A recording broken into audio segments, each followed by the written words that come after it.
Yo mga idol, kamusta? Sports Talk PH nga pala. Ang laban ni Pacquiao, pag-usapan natin yan mga idol.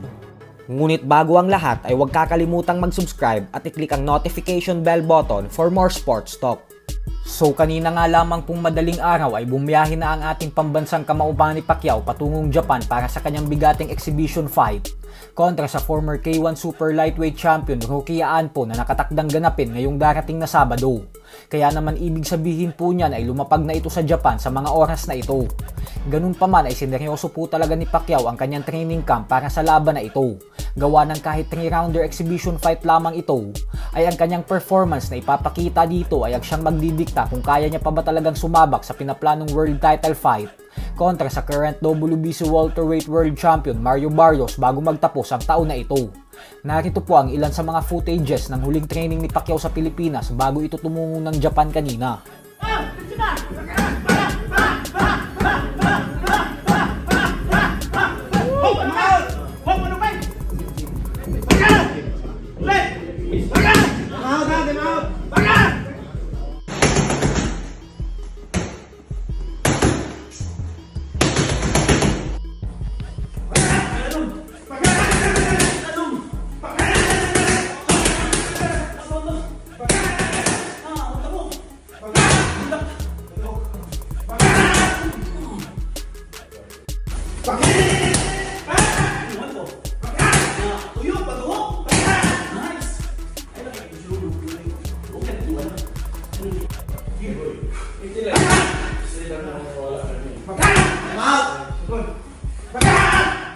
Sa kabilang banda naman mga idol ay patuloy pa din nga po ang nangyayaring patutsadahan sa pagitan ng dalawa nating matibay na pambato na sila former 3 Division World Champion angas ng Pinas General Casimero at ng former 2-time World Title Challenger Vincent Astrolabio.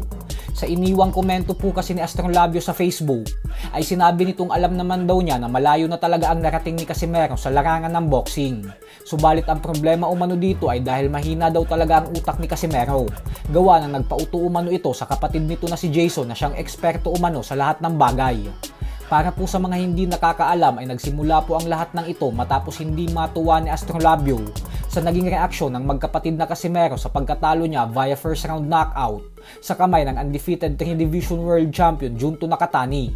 Depensa naman ni Jason na wala naman daw silang sinabing mali kasi ang sabi lang naman umano ni Casimero ay parang replay umano ng nangyaring first round knockout kay Jonas Sultan yung nangyari kay Astrolabio. So hanggang dito na lang po muna tayo mga idol.